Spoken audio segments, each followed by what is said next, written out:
part, you're going to be adding the different colors in different shapes based on the photo. And you're just going to trace out those shapes by looking back at the photo. So right now, remember we had it turned off. I'm going to turn back on the view over here on the right on the layers. And so I can see it. And then I'm going to actually turn off the trace bitmap because we don't want to see that for a few minutes, right? And here on the photo base, we want to keep that. Maybe I'm going to lock it. And then I want to add another layer.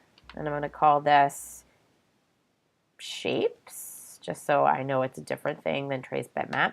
And once those shapes layer there, that's where I'm going to be drawing with my Bezier tool. And right here is this Bezier tool over here. I hover over here, it says draw Bezier tool, does curves and straight lines, right? So I'm going to click on that.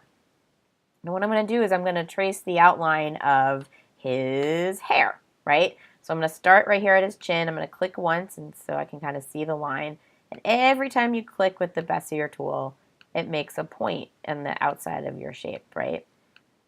So I don't need it to be super accurate because I kind of want to get that look that it was made with a rubber stamp. So I'm just clicking and letting go and going all the way around his hair here, right? And I got to remember to go all the way around his ear. Keep clicking. Every point you add adds a little bit more detail to their shape, but it depends on how much you want his hair to look good, right? And so when I clicked all the way down to the end, see how I kind of finished? And if I turn off the view on the photo base, I could see just my hair, right? But I want it to be darker, right? So remember, that's if you have a shape right now, it just has an outline. So I'm going to put in a fill, right? And I'm not sure I want it to be super black because the other things are black. And so I'm going to go here under HSL. And that is so I can change to shades of black. I'm going to stick with black, and I think you should too. So I'm going to do shades of somewhere between 255, which is the next latest thing would be 255 divided by 3, 85. Right? So there it's gray, right? And I'm going to go to stroke and turn that off because I just want him to have gray hair. Maybe he's a little darker. So 2/3 of the way, so 2/3 of 255 is 85 times 2, or 255 divided by 3, 170. Right? Oh, you guys got a little bit whiter hair. I think that might work better. All right, so I like that. But I'm going to turn on my trace bitmap so I can kind of see, oh, it gives a little bit of highlight underneath his hair. Maybe I want it to be on top, right? So now that's about the order of your layers, right? So here under shapes, I'm going to click on it and kind of just drag it around, and now it's on top. Now he has gray hair. So if I turn back on my thing, Mr. Hicks has gray hair. That gives me a little bit of a different shape, right? But maybe when I turn off the view on the photo, it's not so good, right? I can kind of click around and mess around with the different layers, right?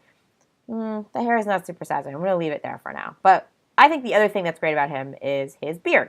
So I'm going to go back and turn on the thing just so I can kind of see it, but make sure I'm on the shapes layer. I'm going to grab this Bezier tool again, and I'm going to do my second shape, right? And that's his beard. So I'm going to click here and go, here, each point around his beard. I'm clicking around. I think it's kind of cool, right? And I get all the way around. There it is, right? And so if I turn off the view, I can see it there, but, right, I got to fill it first, right? So I'm going to fill it. It's kind of gray. It's not that interesting. Maybe I want to go back to a lighter gray or a darker gray. I can kind of mess around with that, but you want to pick 3 shades, and I like doing it in numbers. So I did 170 and 85 as my 2. Or I can just type it, right? Enter. Okay, so there's his beard. It's looking good. All right, maybe I want his shirt to be a color underneath. Maybe I want it to be that darker gray because he's kind of wearing a dark shirt, right? So I'm going to go back. I'm going to turn on the photo base again.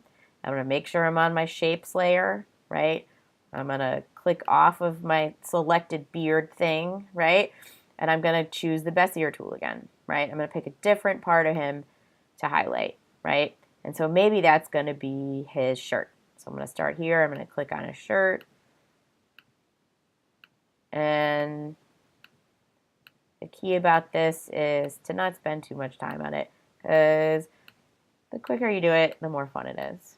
So I'm clicking around, just getting enough points so that I can get the shape.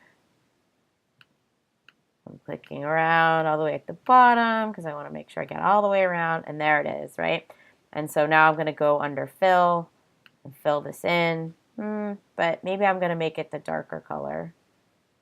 So I'm going to make it A5.